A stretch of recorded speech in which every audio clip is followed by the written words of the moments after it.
Sorry about that. I forgot to delete yesterday's video from the phone after it was backed up on the external hard drive. Anyway, I put the two Robotos in place.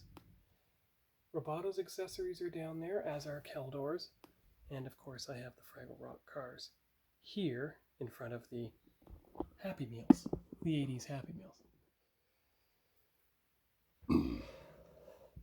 So now, let me bring this down a bit, because now we want to get that side of the shelf in the center of the screen.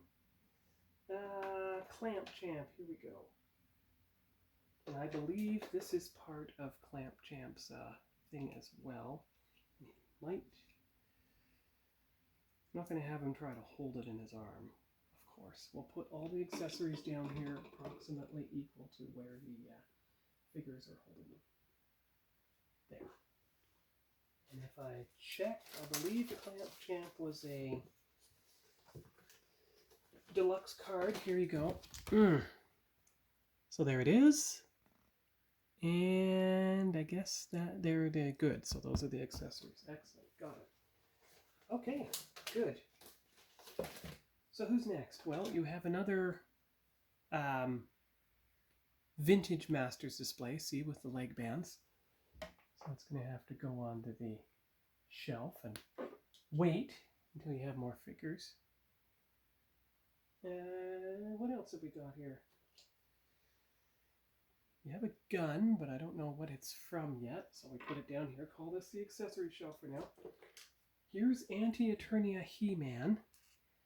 Now, as you see, his axe fits in his back strap, and of course he's holding his shield, but he needs his black sword, which is probably floating around the bin somewhere. I mean, I just found Keldor's staff, so let me see if I can put Anti-Eternia He-Man in place. We might be able to put Keldor's staff in his hand. It'll help him. Now, of course, the figures are only... You could fit one more figure there. Here's Keldor. So you've got his staff. You know it's the Keldor staff because it's not completely purple yet.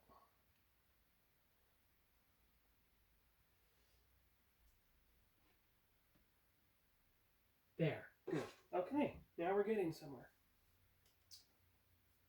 This is from Pighead.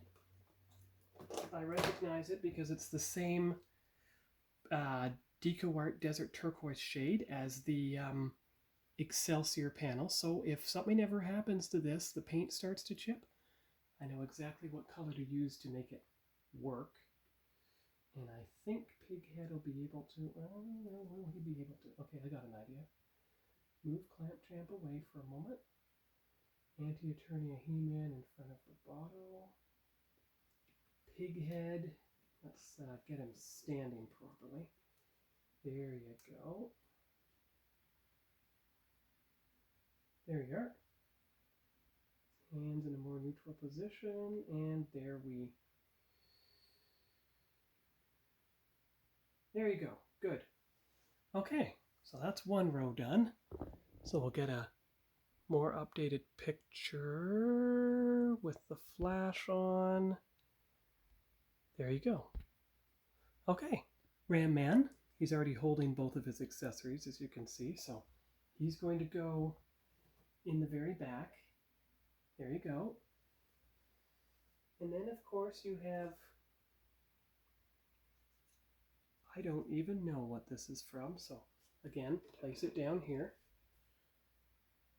Unless, of course, it's from the Snake Armor Skeletor.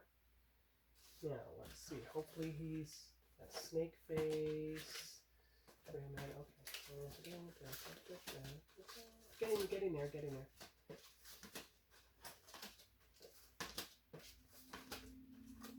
Snake Armor Skeletor. Here we go. That is his shield. Excellent. Okay, good. See, this is where the card backs come in handy. Now, what else was he holding? A green sword. This green sword. Okay, good. This is why I'm not only saving the card backs for the artwork, but it's coming in very handy as reference material for matching the accessories with the correct figures. So that's an unexpected benefit that I didn't, well, okay, it's redundant to say it's an unexpected benefit that I didn't expect. So, put his fingers in there, put it over his hand.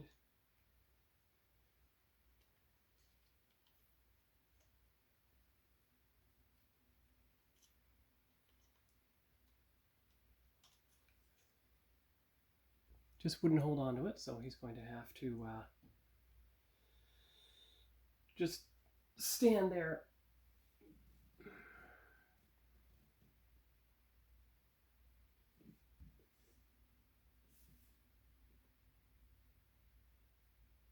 He does lean back a bit, but that's okay. And bring him there. Now he's not in the way of any figure that stands in front of him. So here is Dragon Blaster Skeletor. I recognize him because he's almost entirely identical to what I had as a kid.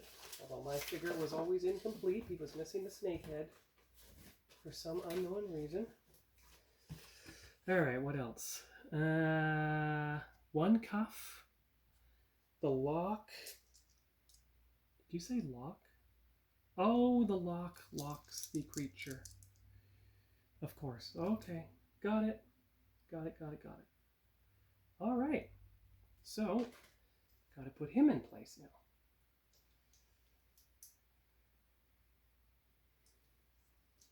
The thing to notice about the Skeletor, it's more purple than dark blue in his...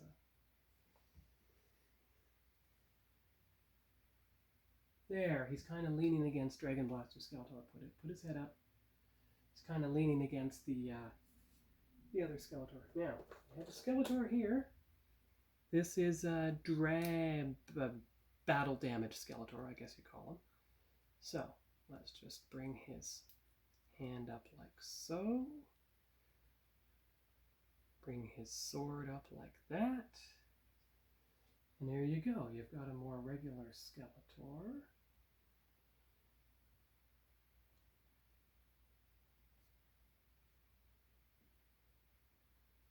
Come on, stay upright. Don't fall over now. Come on. That's 3 Skeletors in a row, really.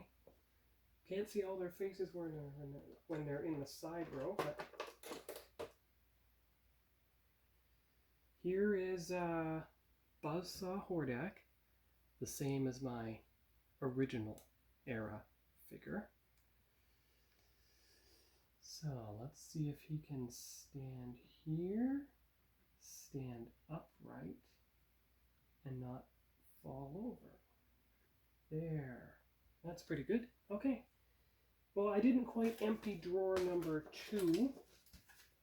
However, that's about all the room there is. So, the next step now is to put the card backs back into their box. You only have a few figures left in here. They're just going to have to wait until later. Now we get the full picture of the second shelf. It's fully complete. So there's that, and then this will be the cropped thumbnail. So that's all for now for Sean's Toy Room. I think we're up to set up part 4 by now. And I'll come back with part 5 when I start shelf number 3. And of course, you could do this shelf as well, but that's where I'm going to have to use my constructs to build a platform much like these, because I only have 2 of them. Because the card backs just aren't high enough. I mean, they're not quite low enough to fit under there, so you have to fit more figures, and here's hoping I have some. So, talk to you later. Bye-bye.